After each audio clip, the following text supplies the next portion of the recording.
Bottom நம்ம close பண்ணியிருக்கோம். ஃபுல்லாகவே நம்ம பாட்டம் க்ளோஸ் பண்ணி ஃபுல் அண்ட் ஃபுல் ஹிஞ்சஸ் எல்லாமே நம்ம எஸ்எஸ்ல தான் போட்டிருப்போம். இங்கே சேம் அதே மாதிரி ஒரு double door unit. Double door யூனிட்ல வந்து கிளாஸ் வந்துடும், செக்டு கிளாஸ் வந்துடும். உள்ள பார்ட்டிஷன்ஸ் வந்து நம்ம யூபிவிசிலேயே சப்போர்ட் பண்ணி நம்ம பார்ட்டிஷன்ஸ் கொடுத்துருப்போம். கீழே அதே மாதிரி ஒரு ஸ்பைஸ் ரேக் வந்துடும். இது full and full spice rack வந்துடும். சேம் அதே மாதிரி இந்த பக்கம் ஒரு பாக்ஸு. அப்படி கம்ப்ளீட்டாக நம்ம ஹால் பார்க்கலாம். ஹாலில் வந்து ஒரு யூனிக்கான டிவி யூனிட் ஒன்று பண்ணியிருக்கோம். டிவி யூனிட்ல பார்த்தீங்கன்னா மேலே ஒரு எட்ஜஸ். இது வந்து பிளைன் ஒயிட் வித் நம்ம டார்க்ல பண்ணியிருக்கோம்.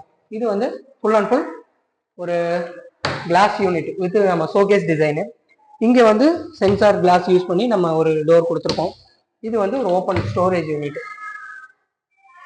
இதில் பார்த்தீங்கன்னா அப்படியே இந்த பக்கம் வந்து நம்மளோட ஒரு ஸ்மால் பெட்ரூம். இது அந்த பெட்ரூம்ஸில் பார்த்தீங்கன்னா